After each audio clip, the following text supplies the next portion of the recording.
Os presento al profesor Hans Selye, la máxima autoridad que ha habido en el mundo en todo lo relacionado con el estrés. De origen húngaro, formado en Praga, se fue a la Universidad McGill en Canadá como ayudante de laboratorio y acabó siendo el jefe de todo el departamento de investigación después de los 25 años. Cuando hablas de estrés, hablas de Selye, porque Selye fue el gran descubridor de los mecanismos del estrés. Y os voy a contar un poco lo que pone aquí. Selye habla de que hay un momento en el que cuando una persona está homeostasis, que decir equilibrio, está en equilibrio y se encuentra con algo que lo vive como una amenaza, por eso se activa la alarma, una amenaza, y la amenaza no tiene que ser física, no tiene que ser que te encuentres con un tigre por la calle, puede ser la amenaza a sentirte criticado, la amenaza a sentirte avergonzado, la amenaza a sentirte humillado, ¿vale? O sea, amenazas emocionales, y él habla específicamente también de ellas. Observar lo que pasa. Se produce un intento de resistencia.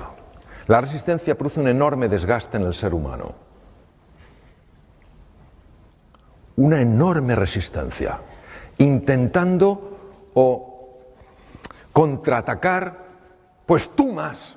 ¿Sabes lo que os digo? Pues tú más. O huir. Yo quiero salir de aquí, me quiero esconder, o bloquearte. Son las tres formas de resistencia que utiliza el ser humano y también los animales. Y fijaros lo que dice Selye, y bueno, lo dice y sabemos que es así, pero el primero que dijo fue él.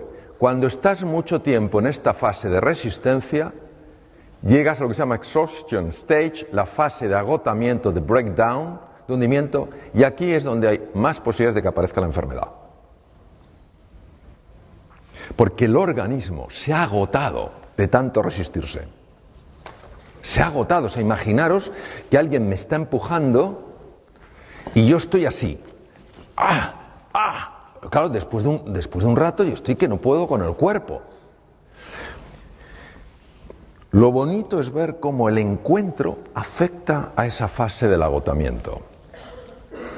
Cuando una persona se siente amenazada, se siente en peligro, y ya no estamos hablando del peligro físico, que puede darse, pero más difícil en nuestro mundo, cuando se siente amenazada emocionalmente, pues yo no voy a ser capaz de salir adelante, o esto es demasiado difícil, o yo soy poca cosa, el mundo me supera. Cuando una persona se siente amenazada, no que esté amenazada, que se sienta amenazada, se produce lo que se llama una disregulación del sistema nervioso simpático y parasimpático. Muy fácilmente explicar lo siguiente. Aparte del cerebro, cerebelo, la médula que todos conocemos, y de los nervios periféricos, los sensitivos, los motores, etc., hay toda una división importantísima. El sistema nervioso se llama sistema nervioso vegetativo o autonómico, porque siempre se pensó que iba, entre comillas, a su bola. Y tiene dos ramas, tiene el simpático y el parasimpático. El simpático es el encargado de activarse en situaciones de alarma, situaciones de peligro. ¿Por qué? Porque, por ejemplo, lleva la sangre a los músculos. Si nos persigue un tigre, imaginaros, cuando éramos en la época del Paleolítico, si nos persigue un tigre dientes de sable, la sangre donde tiene que ir es a los músculos para correr más, no al tubo digestivo. A nadie se le ocurre que si te persigue un tigre dientes de sable y pasas debajo de una higuera llena de higos maduros, digas, qué maduros que están, hagamos una paradita, porque claro, el tigre dientes de sable dice, me lo como, pero además es que se merece que me lo coma. Pues claro, bien, entonces, ¿qué quiere decir? Que el sistema nervioso simpático se activa en situaciones de alarma, situaciones de amenaza. Por tanto, cuando alguien se siente amenazado, los dos sistemas, simpático y parasimpático, que están perfectamente regulados, para estar atento y a la vez relajado, ya no estás relajado, ya estás en situación de amenaza. ¿Cuál es el impacto de esto? El impacto de esto, de la hiperactividad del sistema nervioso simpático, es muy conocido. Y os voy a contar una historia que yo viví para que sea más claro de entender, y sobre la propia historia, que es una historia que yo la viví cuando estaba en mi práctica clínica, hace ya unos años, pues nos va a dar mucha luz para entender luego lo que ocurre en el cuerpo. Un día llega a mi consulta una mujer, pongo una Margarita porque se llamaba Margarita, llega a mi consulta una mujer alta, rubia, con gafas, con cara afable y que llevaba un sobre de hospital, un sobre plástico blanco de hospital, muy grande porque recuerdo perfectamente cómo iba así. Y entonces mi enfermera llama, entra, levanta el sobre, me lo deja caer y todavía me acuerdo del ruido que metió al caer. Han pasado muchos años. Me mira a los ojos y me dice, doctor, no puedo más, ayúdeme por favor. Digo, bueno, cuénteme, ¿qué le pasa? Dice, mire doctor, llevo 3 años con un dolor de estómago horroroso. Me han hecho de todo, le traigo todas las pruebas, una cosa así, le traigo todas las pruebas, estoy con omeprazol, ¿sabes lo que es omeprazol? Como decían los hermanos Mayo, bienvenidos al club, ¿sabes? Estoy con omeprazol, con 40 miligramos de omeprazol, entonces no existía el lansoprazol, pantoprazol, solo existía el omeprazol, que era una medicación que te dejaba el 90% del estómago sin secreción.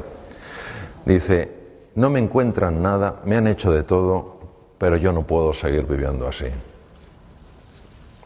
Dice, Margarita, tengo que echar una ojeada a las pruebas. Y sí, doctor, estuve 1 hora, y estoy acostumbrado a ver esas pruebas, claro.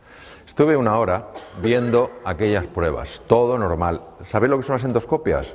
Eso de abra la boquita que no se va a enterar. Sédeme, por favor.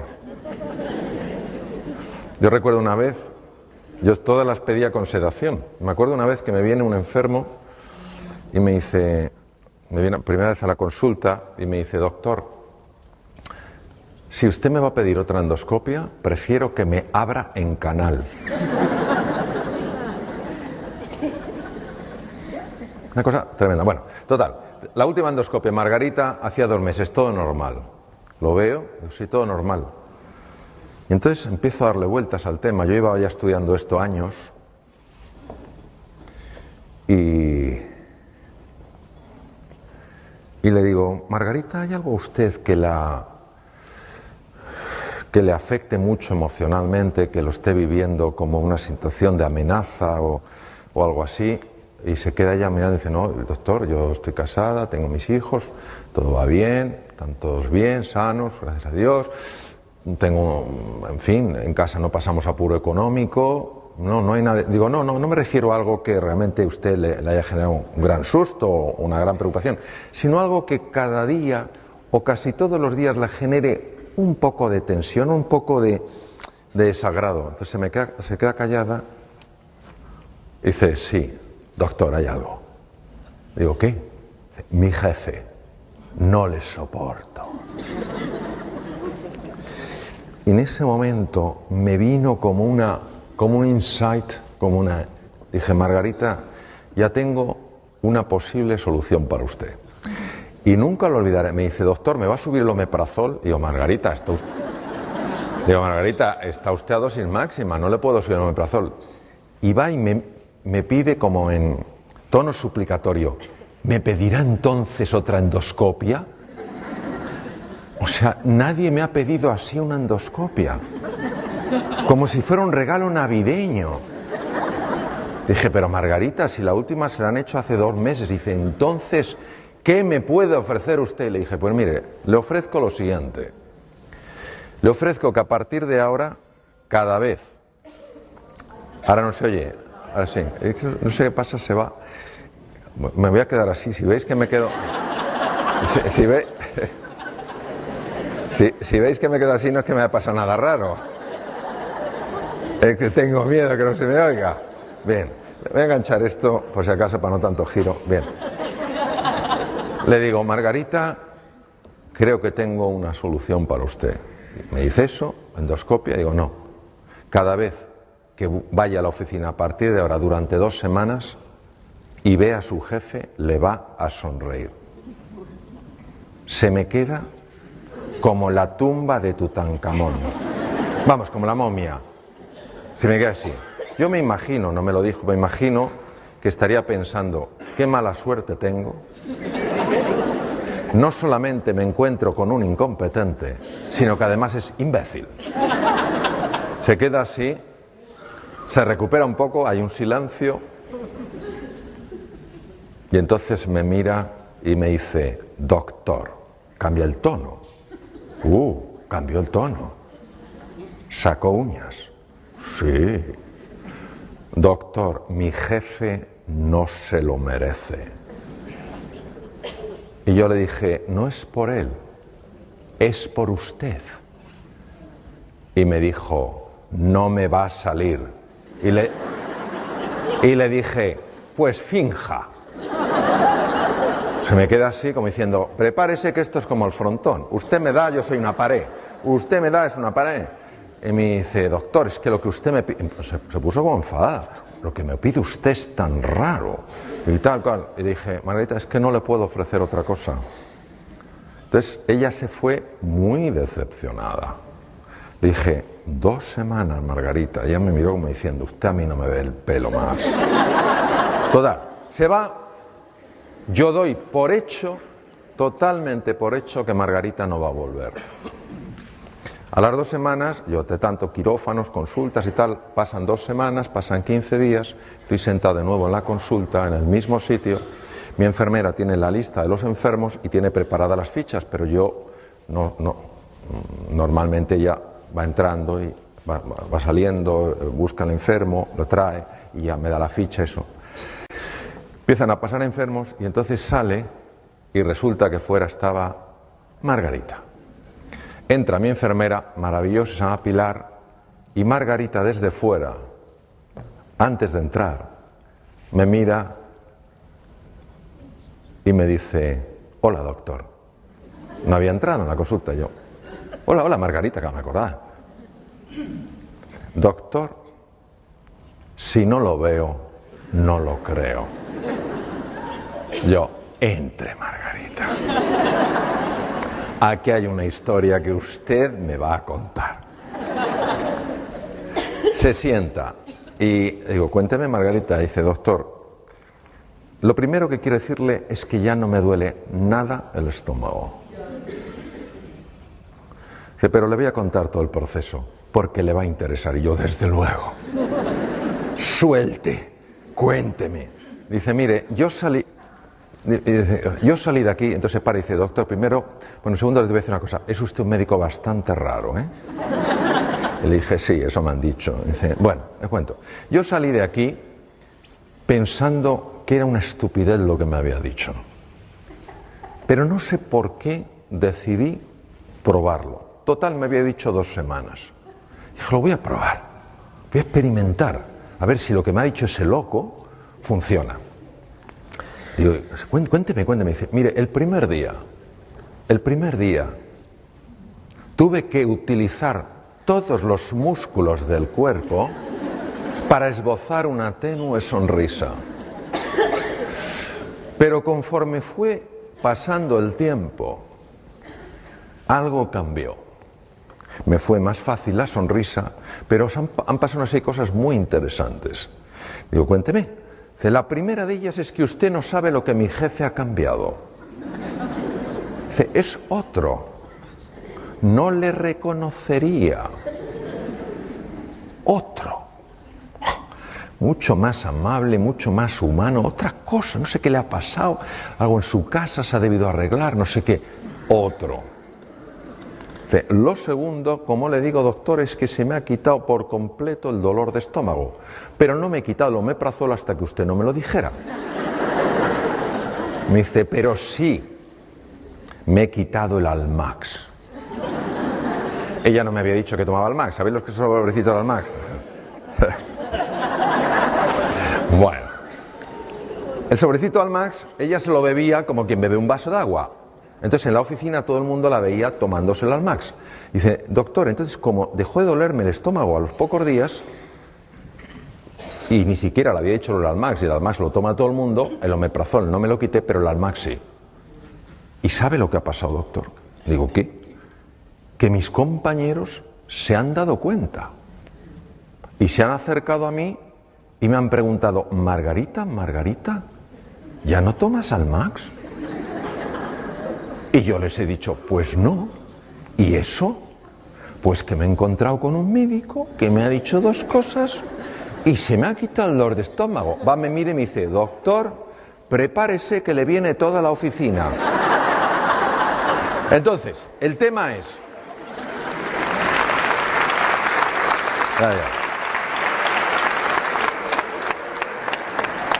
Uno se pregunta, ¿cómo es posible esto? Y ya tenemos una explicación. Tenemos una explicación de por qué el omeprazol no hacía nada y tenemos una explicación de por qué su jefe cambió. Y la explicación ya se conoce. Cuando una persona se siente amenazada, se activan unos núcleos en el cerebro que se llaman amígdalas. Siempre digo lo mismo, pero es que no quiero que haya confusión. Cuando hablo de amígdalas en el cerebro, no estas. Porque en una ocasión, con un grupo de pocas personas, no llevaba imágenes, no llevaba cerebros, que a veces llevo cerebro, empecé a hablar de las amígdalas y una persona empezó a ponerse súper pálida. Y yo digo, este se me cae redondo. Digo, ¿qué le está pasando? Digo, oye, ¿te encuentras bien? Y me dice, no. Digo, ¿pero qué te pasa? Y dice, que estoy entendiendo toda mi vida.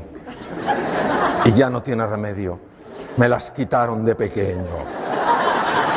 Vean, la confusión viene de que amígdala en griego es almendra y se parecen a estas, pero no son estas. Están en el cerebro.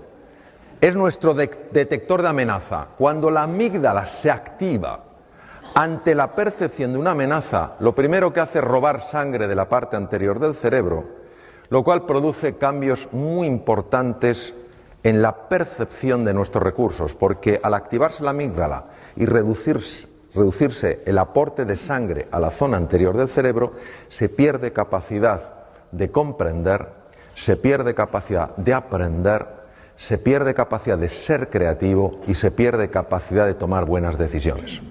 Por eso, cuando tú, Blas, antes hablabas del sentido positivo de la vida, incluso en la enfermedad, es muy importante, porque si tú la enfermedad solo la vives como una amenaza, no podrás encontrar recursos naturales que tienes que te pueden ayudar a tomar vías que favorezcan la curación, porque ni siquiera las verás. Por eso un niño, una niña en un colegio, en una escuela, un estudiante en una universidad, donde sea, una persona en una empresa, que se sientan amenazados, no que estén amenazados, que se sientan amenazados porque no hay una cultura de encuentro, de cordialidad, de afecto, y activen estos centros, no importa lo inteligentes que sean, no podrán comprender, no podrán aprender, no podrán ser creativos. No porque no lo tengan, sino porque cuando se activan las amígdalas, el riego de la zona anterior del cerebro se reduce. Y esto explica perfectamente por qué determinados jóvenes que no van bien en un contexto y no aprenden, cuando les cambias el contexto, les cambias la forma de enseñanza, aprenden y aprenden muy deprisa. Pero es que el efecto en el cuerpo es también muy marcado, y uno de los efectos es en el estómago. Cuando una persona se siente amenazada, y Margarita se sentía amenazada por su jefe, que no necesariamente la estaba amenazando, pero ella se sentía amenazada, el sistema nervioso simpático hace exactamente lo mismo que si te persiguiera un tigre. El tubo digestivo lo paraliza. ¿Entendéis? Porque no te vas a poner a comer si te persigue un tigre. ¿Qué pasa con un estómago que se paraliza? Un estómago que se paraliza es un estómago a través del cual la comida no puede fluir bien. La comida, cuando no fluye bien, se estanca. Cuando se estanca, se pudre. Cuando se pudre, fermenta. Cuando fermenta, produce gas. ¿Qué hace el gas? Hincha las paredes del estómago. No hay medicación, bueno, algunas que te reducen el gas, pero el omeprazol, por más que te baje el ácido, si el problema no es el ácido, el problema es la dilatación del estómago. En el momento en el que Margarita empezó a buscar el encuentro al principio con una tenue sonrisa forzada, estaba mandando al cerebro un mensaje: tú no sonríes en presencia de la amenaza. ¿Os imagináis el tigre y que digas tú, ¡oh, qué oportunidad! ¡Oh, charlemos!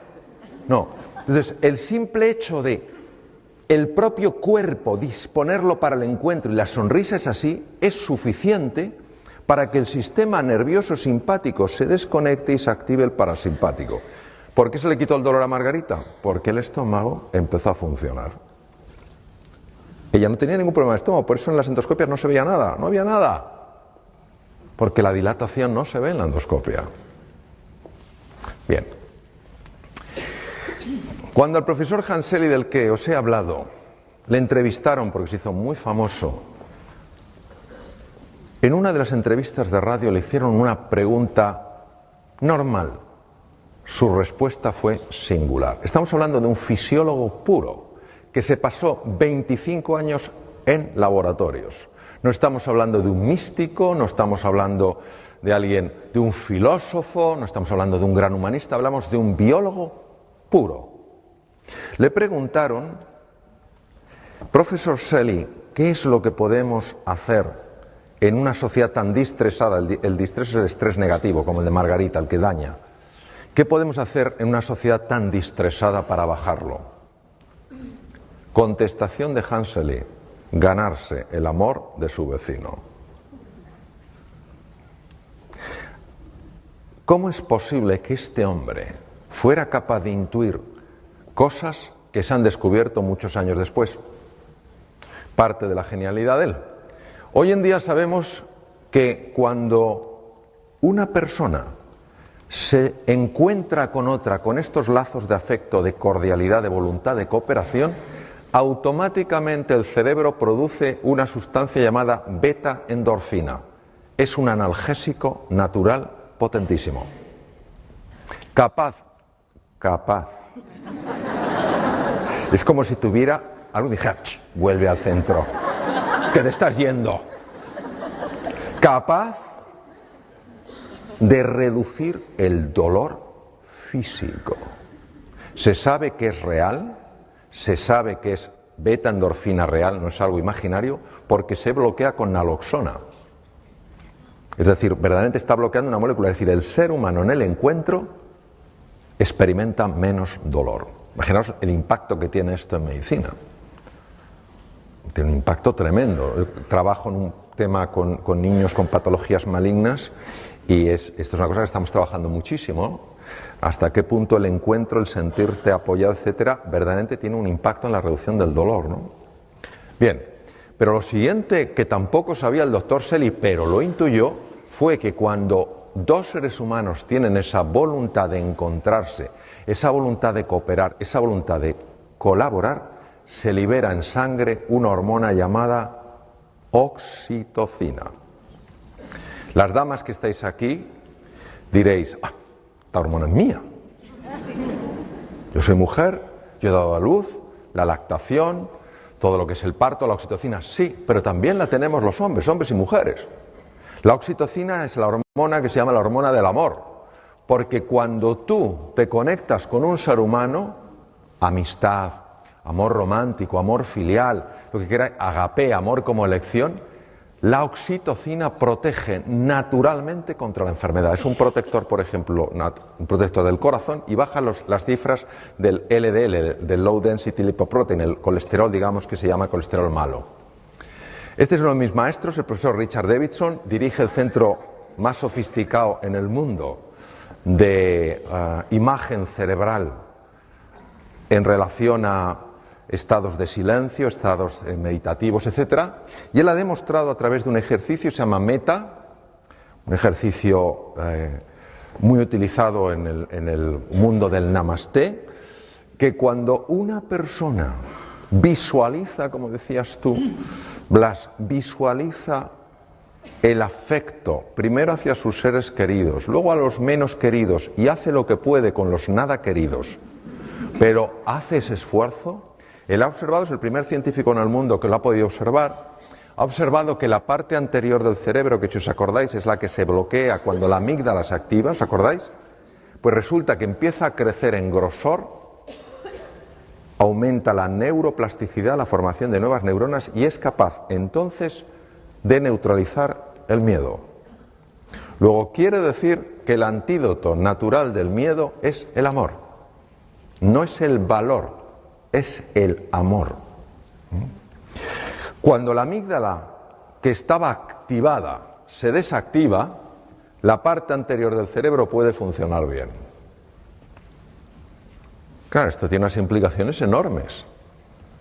Porque quiere decir que una persona que se siente amada, que se siente querida, es una persona que intelectualmente va a funcionar mejor. Y una persona que se siente humillada, que se siente avergonzada, que se siente empequeñecida, intelectualmente va a funcionar peor. Porque esos estados de ánimo están afectando al funcionamiento de su cerebro. Estas otras cosas las que se ha demostrado, otros investigadores, que cuando una persona se siente amenazada, los dos lados del cerebro no se llevan bien.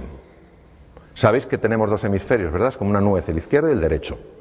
Pues se ha visto que cuanto más amenazada se siente una persona, más lateralización se produce, es decir, menos hablan entre sí los dos hemisferios. ¿No os parece que lo lógico sería que ya que tenemos dos hemisferios por lo menos se lleven bien? Parece de cajón. Pues no, se llevan mal. ¿Cuál es el problema? El problema es que el lado izquierdo, el hemisferio izquierdo, es muy bueno en unas cosas. Es muy bueno en razonamiento lineal. Esto me lleva a esto, esto me lleva a esto, esto a esto. Es muy bueno organizando, es muy bueno estructurando, es muy práctico, muy organizado, muy fiable en eso. Pero el hemisferio derecho es mucho más imaginativo. El hemisferio derecho además es el que tiene más conexión con el cuerpo físico. El hemisferio derecho es la puerta al inconsciente. Claro, nosotros necesitamos a los dos. Necesitamos al soñador y al hacedor. Necesitamos al imaginativo y al práctico. Necesitamos a los dos. Cuando una persona se siente amenazada, los dos hemisferios se desenganchan. Curioso. A nivel del corazón, se ha visto que el amor, el desarrollar este deseo, no pensemos en un amor azucarado, te amo, no, estamos hablando de algo como forma de ser y de estar en la vida, muy en la línea de lo que tú has comentado, Blas, es decir, tu deseo de siempre buscar lo mejor en la otra persona. Y por supuesto en ti. Cuando tú haces eso, se observa algo interesantísimo. Nosotros para ver el ritmo del corazón usábamos el electrocardiograma, pero resulta que es muy vasto para medir la dimensión de la que os voy a hablar. Y ahora existe una metodología mucho más fina que permite ver lo que se llaman las alteraciones finas del ritmo cardíaco. Y observamos, por ejemplo, que cuando una persona está estresada porque se siente amenazada, aunque el electrocardiograma parezca normal, cuando tú lo haces mucho más fino, la lupa es mucho más precisa, observas las enormes irregularidades. Pero cuando la persona activa el otro sistema, el parasimpático, que es el que se activa en el encuentro, fijaros qué ritmo más curioso toma el corazón. Esto se ha asociado con mayor longitud de vida. Se llama coherencia cardíaca. La coherencia cardíaca hace que el corazón funcione mejor y el corazón tiene su propio cerebro, Emite un campo electromagnético hasta 3 metros de distancia, se ha medido. Y está alterando todas las células del cuerpo. Que el corazón funcione así está afectando a todas las células. El sistema parasimpático, que es el sistema del encuentro, opuesto al simpático, no es que el parasimpático sea bueno, es que cuando este está demasiado activo, ya hemos visto lo que pasa, la sensación de amenaza. Cuando el parasimpático empieza a dominar un poco el juego, aumenta la capacidad de hacer frente a las infecciones, porque se potencia el sistema inmune. Esto es muy importante cara a la enfermedad. Se reduce la producción de radicales libres. Veréis, un radical libre, nosotros sabéis que usamos el oxígeno para producir energía, pero pagamos un precio. Lo mismo que para venir aquí de Alicante ha habido que ir por una carreta de peaje y se paga un precio, y preferirías no pagarlo, pero si no pasas por ahí, para poder utilizar oxígeno y obtener energía pagamos un precio. Ese precio es la producción de unas cosas que se llaman radicales libres. ¿Qué es un radical libre? El radical libre es una molécula muy inestable que le falta un electrón y necesita robar el electrón. ¿Cómo roba el electrón? Bombardeando otras células para robarle los electrones. Esto genera muerte celular, daño en pared celular, en membrana celular, envejecimiento temprano y mutaciones. Pues el encuentro, la activación del parasimpático, reduce la producción de radicales libres. Lo que veis ahí en las puntitas de los cromosomas se llaman los telómeros, y uno de los descubrimientos más importantes que se han hecho jamás en genética. El telómero se descubrió con microscopía electrónica. En los extremos de los cromosomas, lo que veis en color rojo, no se sabía muy bien lo que hacía. Los cromosomas son como unos estuches donde está el ácido, el DNA, el ácido desoxirribonucleico enrollado, el material genético. Cada vez que una célula se divide, tiene que duplicar los cromosomas para que a cada célula hija vaya el mismo número de cromosomas. En ese proceso el telómero se adelgaza. Si el telómero se adelgaza más allá de un cierto nivel, la célula ya no se puede reproducir. Si no se puede reproducir, una vez que esa célula llegue a su tiempo de vida, se muere. Es decir, la base del envejecimiento y la destrucción de los tejidos. Sorprendentemente, observaron que algo misterioso reparaba los telómeros y no sabían lo que era. Hasta que una investigadora australiana y un equipo de investigadores norteamericanos, la doctora Elizabeth Blackburn, demostró que es una estructura enzimática llamada la telomerasa. 2009 es el año en el que ella ganó el Premio Nobel de Medicina y Fisiología por el descubrimiento de la telomerasa. Elizabeth Blackburn estudió a madres que tenían niños con patologías cerebrales que exigían una atención constante. Algunas de estas madres tenían la ayuda de sus maridos, de la comunidad, pero había algunas que estaban totalmente solas haciendo frente a ese desafío.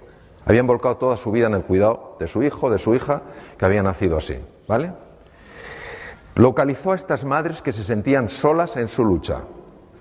Les extrajo sangre y midió tamaño de telómeros y cifra de telomerasa. Tamaño de los telómeros era muy bajo, cifras de telomerasa bajas. Esto, la implicación, es un acortamiento de la vida. ¿Entendéis por lo que he explicado? Se le ocurrió que a todas esas madres que ella había localizado de motu propio, ponerlas en contacto para que hablaran, para que pudieran compartir sus penas y sus alegrías, para sentirse comprendidas. De nuevo la presencia del encuentro, del amor. Meses después, Elizabeth Blackburn volvió a sacarle sangre. Los telómeros tenían longitud normal y la cifra de telomerasa se había normalizado. El centro más importante del mundo de investigación en monos, el mono que se utiliza ahora es el macaco, que es el mono que parece que ha hecho la mili, porque tiene el pelo como rasurado así, ¿sabes? Por el chimpancé ya prácticamente no se utiliza, lógicamente. Entonces, el centro más importante del mundo está en Estados Unidos. Hicieron la prueba de separar a monitos de sus madres y de sus familias y criarlos solos. Los monitos se volvieron muy agresivos y bloquearon la expresión de dos genes, bueno, un montón de genes, pero de dos familias de genes. La familia de genes que protege de las infecciones, el sistema inmune, cada vez estaban malos, cada 2 por 3, y genes que afectan al desarrollo de la inteligencia del simio. Era la primera vez que se documentaba que la falta de afecto tenía este impacto. Entonces eligieron una pareja de monos ya adultos muy cariñosos, muy achuchones, como vosotros, los de Cambi, de abrazo. Entonces, pusieron a esos monitos que no habían expresado genes de la inteligencia de simio, ni genes del sistema inmune, a interaccionar con estos monos amables y cariñosos. Meses después, estos monos habían transformado su conducta, mucho más sociables, los pequeños, más sociables, pero es que además les sacaron sangre y vieron que ahora sí expresaban los genes de protección del sistema inmune y los genes de desarrollo intelectual en el macaco, que hace que resuelvan cosas que si no, no pueden. Impresionante. Es decir, nunca es tarde para amar y nunca es tarde para esperar un efecto del amor. No importa el pasado que una persona haya tenido.